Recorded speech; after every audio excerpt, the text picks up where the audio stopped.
Hello friends, my name is Pankaj Vaishnav and we are understanding chapter 3 of geography, that is water resources। तो अभी तक हमने इस chapter में क्या क्या बात की है। पार्ट 1 में हमने ये समझा था कि अर्थ पर कितने वाटर रिसोर्सेज हैं, इन वाटर रिसोर्स में फ्रेश वाटर कितना है और फ्रेश वाटर हमें बेसिकली कहां कहां से मिलता है। फिर हमने ये समझा था कि वाटर स्कैर्सिटी क्या होती है और वाटर स्कैर्सिटी के मेन रीजंस कौन कौन से हैं, और फिर हमने ये समझा था कि वाटर का कंजर्वेशन करना बहुत ज्यादा जरूरी है। दूसरे पार्ट में हमने यह समझा कि इंडिया में एंशियंट टाइम से ही वाटर मैनेजमेंट के लिए कौन कौन से स्ट्रक्चर हमें देखने को मिलते हैं। प्रेजेंट टाइम में वाटर रिसोर्स का मैनेजमेंट करने के लिए जो डैम्स बनाए जाते हैं ये क्या होते हैं, डैम्स का क्लासिफिकेशन हम कैसे कर सकते हैं, और डैम्स को मल्टीपर्पज रिवर प्रोजेक्ट्स क्यों कहा जाता है। आज के इस तीसरे पार्ट में हमें यह समझना है कि लार्ज डैम्स की वजह से हमें कौन कौन सी प्रॉब्लम्स फेस करनी पड़ती है। तो आज के पार्ट में हम जो भी चीजें समझेंगे उससे अपनी कॉम्पिटेंसी क्या डेवलप होगी, हम समझ पाएंगे कि लार्ज डैम्स की वजह से क्या क्या एनवायरमेंटल इंपैक्ट्स होते हैं और क्या क्या सोशल इंपैक्ट्स हमें देखने को मिलते हैं। तो समझते हैं कि लार्ज डैम्स की वजह से क्या क्या प्रॉब्लम होती है। हमने सेकेंड पार्ट में समझा कि डैम्स को मल्टीपर्पज प्रोजेक्ट्स कहा जाता है क्योंकि ये बहुत सारे पर्पज को फुलफिल करते हैं, जैसे कि डोमेस्टिक पर्पज के लिए वाटर अवेलेबल करवाते हैं, इंडस्ट्रीज को वाटर अवेलेबल करवाते हैं, एग्रीकल्चर पर्पज के लिए वाटर अवेलेबल करवाते हैं, इनसे बड़ी मात्रा में हाइड्रो इलेक्ट्रिसिटी प्रोडक्शन भी किया जाता है। तो बहुत सारे पर्पज है जो कि इन डैम्स की वजह से फुलफिल होती है। लेकिन फिर भी बहुत सारे लार्ज डैम्स का हमें रेजिस्टेंस देखने को मिलता है, लोगों द्वारा इनका विरोध देखने को मिलता है। क्यों है कि लोगों ने बहुत सारे लार्ज डैम्स को विरोध किया है? इसका मेन कारण है कि इन लार्ज डैम्स की वजह से हमें बहुत सारी प्रॉब्लम्स भी देखने को मिलती हैं। कौन कौन सी प्रॉब्लम्स है? बेसिकली 4 प्रॉब्लम्स की हम बात करने वाले हैं। The first problem is sedimentation, second problem is fragmentation of reverse, third problem is submergence of soil and vegetation, and fourth problem is large scale displacement of local communities। एक एक करके इन चारों प्रॉब्लम्स को डिटेल में देख लेते हैं। The first problem is sedimentation. Sedimentation का मतलब क्या है? जब कोई रिवर फ्लो करती है तो अपने रास्ते में जो भी रॉक्स आ रही है उनको काटते हुए चलती है और उनका सेडिमेंट आगे लेते हुए चलती है। इसी सेडिमेंट को लेकर जब वो सीज या ओशंस में गिरने वाली होती है तो उससे पहले ही इन सेडिमेंट को जमा कर देती है। लेकिन हमने क्या किया है, इन रिवर्स के नेचुरल फ्लो को रोककर बीच में एक स्ट्रक्चर बना दिया है, डैम्स क्रिएट कर दिया है, जिसकी वजह से ये रिवर सेडिमेंट्स को आगे नहीं लेके जा पाती है और धीरे धीरे नीचे जिस रिजर्वायर में पानी इकट्ठा हुआ है वहां नीचे बहुत सारा सेडिमेंट जमा हो जाएगा, जिसकी वजह से ये जो वाटर इकोसिस्टम है वहां पर बहुत सारी समस्या हमें देखने को मिलती है। तो लार्ज डैम्स की वजह से पहली प्रॉब्लम है सेडिमेंटेशन। तो regulation and damming of reverse की वजह से नेचुरल फ्लो, रिवर का जो नेचुरल फ्लो होता है वो अफेक्टेड होता है। इसकी वजह से सेडिमेंट फ्लो इतना अच्छे से नहीं हो पाता है, सेडिमेंट फ्लो बहुत पुअर हो जाता है, जिसकी वजह से रिजर्वायर के नीचे बॉटम में बहुत ज्यादा सेडिमेंट इकट्ठा हो जाता है, एक्सेसिव सेडिमेंटेशन हो जाता है, जिसकी वजह से जो बेड है नीचे वाला जो एरिया है वो बहुत रॉकियर हो जाएगा, हार्ड हो जाएगा, जिसकी वजह से एक्वेटिक ऑर्गेनिज्म और पूरा एक्वेटिक जो इकोसिस्टम है उसके लिए एक पुअर हैबिटाट बन जाएगा ये वाला एरिया। तो सेडिमेंटेशन की वजह से बेसिकली हमें इकोलॉजिकल प्रॉब्लम देखने को मिलती है। The second problem due to large dams is fragmentation of rivers। इसका मतलब क्या हुआ भाई, रिवर फ्लो हो रही है नेचुरल तरीके से, लेकिन बीच में आपने एक स्ट्रक्चर बना दिया, एक रिजर्वायर क्रिएट कर दिया, डैम बना दिया। अब जिस एरिया में जिस तरफ रिजर्वायर बना हुआ है वहां ज्यादा पानी है और दूसरी तरफ कम पानी है, एक तरफ तो ज्यादा पानी एक तरफ कम पानी, एक तरीके से आपने इस रिवर को दो भागों में बांट दिया, इस रिवर का फ्रेगमेंटेशन कर दिया, जिसकी वजह से ये जो एक्वेटिक एनिमल है वो एक जगह से दूसरी जगह पर जाने में प्रॉब्लम फेस करते हैं, एक जगह से दूसरी जगह पर इनका माइग्रेशन नहीं हो पाता है, और इस माइग्रेशन प्रॉब्लम की वजह से बेसिकली एक्वेटिक ऑर्गेनिज्म में जब अंडे देने की ऋतु आती है, जब स्पॉनिंग का टाइम आता है, तो बहुत ज्यादा समस्या देखने को मिलती है। तो रिवर या स्ट्रीम्स का जब डैमिंग कर दिया, उस पर डैम बना दिया, तो उस रिवर को आपने दो भागों में बांट दिया, उसका फ्रेगमेंटेशन कर दिया, जिसकी वजह से जो एक्वेटिक एनिमल्स है उनको माइग्रेशन में प्रॉब्लम आती है। और ये माइग्रेशन प्रॉब्लम जो है वो बहुत ज्यादा बड़ी प्रॉब्लम बन जाती है जब इनके अंडे देने का टाइम आता है, इनका स्पॉनिंग का टाइम आता है। तो ये भी इकोलॉजिकल प्रॉब्लम को ही बताता है। The third problem because of large dams is submergence of soil and vegetation. तो जो रिवर का फ्लड एरिया होता है, जब रिवर में पानी की मात्रा बढ़ जाती है, वाटर अवेलेबिलिटी ज्यादा हो जाती है, तो जिस जिस एरिया में ये वाटर फ्लो करके चला जाता है, डैम्स बना देने की वजह से वहां पर जो सॉइल है, वहां पर जो वेजिटेशन है, पेड़ पौधे हैं, वो सबमर्ज हो जाएंगे, डूब जाएंगे। एक तो इनका भी हमें नुकसान हुआ, और दूसरी तरफ इनका जब टाइम के साथ डीकंपोजिशन होगा तो बहुत सारे हार्मफुल एलिमेंट्स भी हमें देखने को मिलते हैं। तो reservoir created on flood plains, कोई रिवर है, उसका जो फ्लड प्लेन्स है, वहां पर आपने रिजर्वायर बना दिया, आपने डैम बना दिया, उसकी वजह से वहां की सॉइल और वहां का जो नेचुरल वेजिटेशन है, वहां के जो पेड़ पौधे हैं, वो सबमर्ज हो जाएंगे, डूब जाएंगे। और जब टाइम के साथ इनका डीकंपोजिशन होगा तो बहुत सारे हार्मफुल सब्सटेंस भी हमें देखने को मिल जाएंगे। The fourth problem because of large dams is large scale displacement of local community. भाई डैम बनाने के लिए, रिजर्वायर बनाने के लिए, स्ट्रक्चर बनाने के लिए लैंड की जरूरत पड़ेगी। तो उस लैंड पर कोई लोग रह रहे होंगे, जो वहां के लोकल लोग हैं, वहां के जो इंडिजीनियस पीपल है, ये डैम का जब कंस्ट्रक्शन हो रहा होगा तो उनको वहां से हटाया जाएगा, उनका डिस्प्लेसमेंट किया जाएगा। तो एक तो उनका लैंड जाएगा, उनका लाइवलीहुड जाएगा, जहां जिस जमीन से वो पैसा कमाकर अपना गुजारा करते थे, अपना लाइवलीहुड चलाते थे, वो भी गया, और बहुत सारे इनके रिसोर्सेस खत्म हो जाएंगे। तो चौथी प्रॉब्लम इन डैम्स की वजह से होती है कि जो लोकल पीपल है उनका लार्ज स्केल डिस्प्लेसमेंट होता है। तो for construction of dams, local and indigenous people often had to give up their land, उनको अपनी लैंड त्यागनी पड़ती है, अपने लाइवलीहुड के जो भी रिसोर्सेज है उनको त्यागना पड़ता है, और भी इनके रिसोर्सेज होते हैं जिनका इनको नुकसान होता है। तो ये और बेसिक प्रॉब्लम है जो कि लार्ज डैम्स की वजह से क्रिएट होती है। अब इन लार्ज डैम्स का रेजिस्टेंस करने के लिए बहुत सारे एनवायरमेंटल मूवमेंट भी हमें पास्ट में देखने को मिलते हैं, जैसे कि नर्मदा बचाओ आंदोलन, जैसे कि तेहरी डैम आंदोलन। तो एक नर्मदा बचाओ आंदोलन को हम डिटेल में देख लेते हैं। तो इस नर्मदा बचाओ आंदोलन को सेव नर्मदा मूवमेंट भी कहा जाता है। जो नर्मदा रिवर पर गुजरात में सरदार सरोवर डैम बन रहा था, उसका विरोध करने के लिए, उसका रेजिस्टेंस करने के लिए ये नर्मदा बचाओ आंदोलन आता है। और बेसिकली जो ट्राइबल पीपल है, जो स्मॉल फार्मर्स है, जो एनवायरमेंटलिस्ट है, उन सबको ग्रुप किया गया कि ऐसा हम मूवमेंट चलाते हैं और इस सरदार सरोवर डैम का विरोध करते हैं। तो ये सरदार सरोवर डैम जो कि गुजरात में नर्मदा रिवर पर बन रहा था, उसका विरोध करने के लिए नर्मदा बचाओ आंदोलन, एक एनवायरमेंट मूवमेंट चलता है। इसका स्टार्टिंग में फोकस कुछ और था, और बाद में इस मूवमेंट ने अपना फोकस चेंज कर दिया। क्या था ओरिजिनल स्टार्टिंग में फोकस? Environmental issue. इस डैम्स के बनने की वजह से जो पेड़ पौधे, जो नेचुरल वेजिटेशन सबमर्ज हो रहे थे, डूब जा रहे थे, उनको बचाने के लिए ये नर्मदा बचाओ आंदोलन चलता है। लेकिन बाद में इसका एम जो है वो चेंज हो जाता है। इन्होंने अपना एम रीफोकस कर दिया।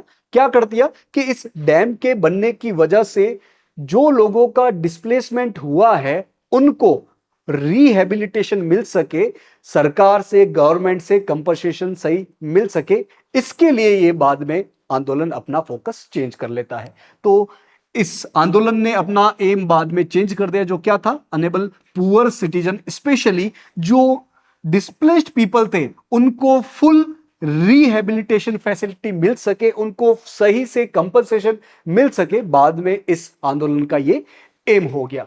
तो ये सरदार सरोवर डैम के बारे में कुछ बेसिक बातें देख लेते हैं। तो ये गुजरात में नर्मदा रिवर पर बना है और ये इंडिया के सबसे बड़े रिवर प्रोजेक्ट में से एक है। इस सरदार सरोवर प्रोजेक्ट के अंतर्गत 4 स्टेट्स आते हैं। कौन कौन से? राजस्थान, गुजरात, मध्य प्रदेश एंड महाराष्ट्र। इस सरदार सरोवर डैम के बनने की वजह से जहां पर राजस्थान और गुजरात के जिन विलेजेस में या जो ड्रॉट प्रोन एरिया है वहां पर वाटर अवेलेबिलिटी को एंश्योर किया गया। तो the project would meet water need in drought prone and desert area of Gujarat and Rajasthan. Basically Gujarat and Rajasthan, इन 2 स्टेट्स के बहुत सारे विलेजेस और बहुत सारा एरिया जहां पर पानी की अवेलेबिलिटी कम थी, जो ड्रॉट प्रोन एरिया थे, जो डेजर्ट एरिया था, वहां पर वाटर अवेलेबिलिटी को एंश्योर किया गया। आगे बढ़ते हैं। डैम्स की इन बेसिक 4 प्रॉब्लम्स के अलावा और भी कुछ प्रॉब्लम्स है, जैसे कि the first problem is change in cropping pattern, second problem is transformation of social landscape, third problem is interstate water disputes, fourth problem is failure in achieving the purpose, fifth problem is sedimentation and sixth problem कुछ और effects भी है। एक एक करके इन 6 problems को detail में देख लेते हैं। तो पहली प्रॉब्लम है change in cropping pattern. Dams के बनने की वजह से वाटर अवेलेबिलिटी बढ़ती है कुछ स्पेसिफिक एरियाज में, तो वहां के किसान, जब वाटर अवेलेबिलिटी बढ़ जाती है तो पुरानी फसलों को छोड़कर, उन क्रॉप्स को छोड़कर जिसमें कम पानी लगता था, ऐसी क्रॉप्स उगाते हैं जिसमें ज्यादा पानी लगता है। फॉर एग्जाम्पल, बाजरे में कम पानी लगता है, मिलेट्स में कम पानी लगता है, तो उस एरिया में लोग, फार्मर्स, मिलेट्स का प्रोडक्शन कर रहे थे, मिलेट्स नामक क्रॉप का प्रोडक्शन कर रहे थे जिसपे कम पानी लग रहा था। लेकिन डैम बन गया, वाटर अवेलेबिलिटी बढ़ गई, तो उसकी वजह से वो मिलेट्स को छोड़कर राइस का प्रोडक्शन करने लगे ताकि उनको ज्यादा पैसा मिल सके। अब राइस के प्रोडक्शन में ज्यादा पानी लगता है, तो डैम्स की बनने की वजह से क्रॉपिंग पैटर्न भी चेंज होता है और जिसकी वजह से उस एरिया की सॉइल धीरे धीरे खराब होती जाती है। क्योंकि जब आप अनसाइंटिफिक तरीके से एग्रीकल्चर करते हो, पानी ज्यादा से ज्यादा देते हो जितने की रिक्वायरमेंट नहीं भी है, तो वहां पर आपको सॉइल में सॉल्ट की मात्रा बढ़ती हुई देखने को मिलती है। तो इरिगेशन फैसिलिटी आ जाती है डैम्स की वजह से। तो फार्मर्स जो वाटर इंटेंसिव क्रॉप्स है, कमर्शियल क्रॉप से उसकी तरफ शिफ्ट हो जाते हैं कि हम ऐसी फसल लगाएंगे, ऐसी क्रॉप्स लगाएंगे जिसमें ज्यादा पानी की जरूरत है और जिनसे हम ज्यादा पैसा कमा सकते हैं। और इसकी वजह से कुछ इकोलॉजिकल इंपैक्ट भी होते हैं, जैसे कि सेलिनाइजेशन ऑफ सॉइल। उस एरिया की जो सॉइल है, उस एरिया की जो मिट्टी है, उसमें सॉल्ट की मात्रा बढ़ती है और धीरे धीरे ये सॉइल क्रॉप प्रोडक्शन के लायक नहीं रहती है। The second problem is transformation of social landscape. Society में ट्रांसफॉर्मेशन हमें देखने को मिलता है बेसिकली इन डैम्स की वजह से। भाई सोसाइटी में जो अलग अलग ग्रुप होते हैं वो इस डैम के पानी का, इस डैम के वाटर रिसोर्सेज का अलग अलग यूज लेना चाहते हैं। जैसे कि जो फार्मर्स होंगे वो सोचेंगे कि हमें इन डैम से ज्यादा पानी मिल जाए ताकि हम क्रॉप प्रोडक्शन ज्यादा कर सके। जो इंडस्ट्रियलिस्ट होंगे वो सोचेंगे कि इंडस्ट्रीज के लिए इन डैम्स का पानी ज्यादा मिल जाए तो हम अपने इंडस्ट्रियल प्रोडक्शन ज्यादा करेंगे। तो इस प्रकार अलग अलग ग्रुप में फिर कॉन्फ्लिक्ट होने लगता है, जिसकी वजह से सोसाइटी बट जाती है, सोसाइटी का डिवीजन हो जाता है। तो people want different uses and benefits from the same water resource, जिसकी वजह से लोगों के बीच में कॉन्फ्लिक्ट आ जाता है और जिसकी वजह से लोगों के बीच में सोशल गैप बढ़ जाता है। बेसिकली जो पुअर पीपल है और जो रिच पीपल है उनके बीच में हमें गैप, उनके बीच में हमें डिवीजन देखने को मिलता है। फॉर एग्जाम्पल, जब ड्रॉट के दौरान साबरमती बेसिन का जो वाटर है वो शहरी इलाकों में, अर्बन एरिया में ज्यादा दे दिया गया, तो वहां के फार्मर्स ने एजिटेशन किया, विरोध किया कि उनको ज्यादा पानी क्यों दे रहे हो, हमें ज्यादा पानी की जरूरत है। तो इस प्रकार इन डैम्स की वजह से, इन वाटर रिसोर्स की वजह से हमें सोसाइटी में गैप भी बढ़ता हुआ देखने को मिलता है। The third problem is inter state water dispute, मतलब स्टेट्स के बीच में पानी के बंटवारे को लेकर लड़ाई हो जाती है, डिस्प्यूट हो जाती है। एग्जाम्पल से समझिए कि कोई एक रिवर है, इस रिवर का नाम है आर, और ये 3 स्टेट से बह रही है, ए, बी और सी। सबसे पहले ए से शुरुआत होती है इस रिवर की, फिर बी में जाती है, फिर सी में जाके ये ओशन में गिर जाती है। अब इस ए स्टेट ने क्या किया कि इस रिवर पर एक डैम बना दिया, बड़ा डैम बना दिया। डैम बनाया मतलब इसने पानी को, इस रिवर के वाटर को रोक दिया है। यानी कि इस स्टेट में तो वाटर अवेलेबिलिटी ज्यादा हो जाएगी, लेकिन आगे स्टेट बी और स्टेट सी में वाटर अवेलेबिलिटी कम हो जाएगी, क्योंकि यहीं पे पानी को रोक दिया गया है। तो जिसकी वजह से स्टेट बी और स्टेट सी में बेसिकली फार्मर्स और इंडस्ट्री को बहुत ज्यादा लॉस होगा। तो फिर स्टेट बी और स्टेट सी एक तरफ और स्टेट एक तरफ, इन दोनों में डिस्प्यूट होने लग जाएगा इस वाटर रिसोर्स के बंटवारे को लेकर। तो एग्जाम्पल के तौर पर हम देख सकते हैं कृष्णा गोदावरी डिस्प्यूट को लेकर। यहां है महाराष्ट्र स्टेट, नीचे है कर्नाटका और उस तरफ है आंध्र प्रदेश। तो एक कोयना रिवर है, तो महाराष्ट्र ने कोयना रिवर का डाइवर्जन करके एक मल्टीपर्पज प्रोजेक्ट बनाना चाहा, जिसकी वजह से कर्नाटका और आंध्र प्रदेश इन स्टेट में इस कोयना रिवर के वाटर की अवेलेबिलिटी कम होने लगी, जिसकी वजह से इन 2 स्टेट के फार्मर्स और इंडस्ट्री को लॉस होने लगा। इसी वजह से कर्नाटका और आंध्र प्रदेश ने महाराष्ट्र गवर्नमेंट के साथ डिस्प्यूट चालू हो गया, उन दोनों के बीच में एक डिस्प्यूट शुरू हो गया। तो diversion of more water at Koyna by the Maharashtra government for a multi-purpose project, reduction of downstream flow in Karnataka and Andhra Pradesh। तो कोयना रिवर के पानी को रोककर महाराष्ट्र गवर्नमेंट ने इसके पानी का डाइवर्जन करना चाहा, जिसकी वजह से इसका जो डाउन स्ट्रीम है, बेसिकली कर्नाटका और आंध्र प्रदेश में जो इसका फ्लो है, डैम के बाद का जो फ्लो है वो कम हो गया, जिसकी वजह से इन स्टेट्स के एग्रीकल्चर और इंडस्ट्रीज पे नेगेटिव इफेक्ट पड़ता है। और फिर आंध्र प्रदेश और कर्नाटका महाराष्ट्र गवर्नमेंट के साथ एक तरीके से डिस्प्यूट में आ जाते हैं कि आपने एक तरीके से नाइंसाफी कर दी, पानी के बंटवारे को सही तरीके से आपने किया नहीं। तो डैम की वजह से हमें इंटर स्टेट डिस्प्यूट भी देखने को मिलते हैं। The fourth problem is failure in achieving the purpose. जिस पर्पस के फुलफिलमेंट करने के लिए इन डैम को बनाया गया था, कई बार ऐसा देखा गया है कि ये डैम उस पर्पस को फुलफिल नहीं कर पा रहे हैं। जैसे कि एग्जांपल के तौर पर हम फ्लड को देखते हैं कि अगर किसी रिवर में हर साल फ्लड आ जाती है तो डैम बनाकर इसके पानी को रोक देते हैं ताकि फ्लड ना आए, लेकिन जब बहुत ज्यादा बारिश हो जाती है तब ये डैम भी उस फ्लड को नहीं रोक पाते हैं। और इसका उल्टा हो जाता है कि जब पानी बहुत ज्यादा बढ़ जाएगा तो इन डैम से एक साथ बहुत ज्यादा पानी छोड़ दिया जाता है, बहुत ज्यादा पानी रिलीज कर दिया जाता है, तो उसके जो डाउन स्ट्रीम्स एरिया है वहां पर अचानक पानी बढ़ जाएगा और वहां पर फ्लड आ जाएगा। तो फ्लड रोकने के लिए बनाए गए ये डैम अब फ्लड का कारण भी बन रहे हैं। बहुत सारे एग्जाम्पल हमें देखने को मिलते हैं। तो constructed to control floods have triggered floods. कारण क्या है? Sedimentation in the reservoir. तो एक कारण यह भी है कि इसके रिजर्वायर में सेडिमेंट्स जमा हो जाते हैं, जिसकी वजह से वाटर होल्ड करने की कैपेसिटी इनकी कम हो जाती है और ये आसपास वाले एरिया में फ्लड को ट्रिगर कर देते हैं, फ्लड का बुलावा दे देते हैं।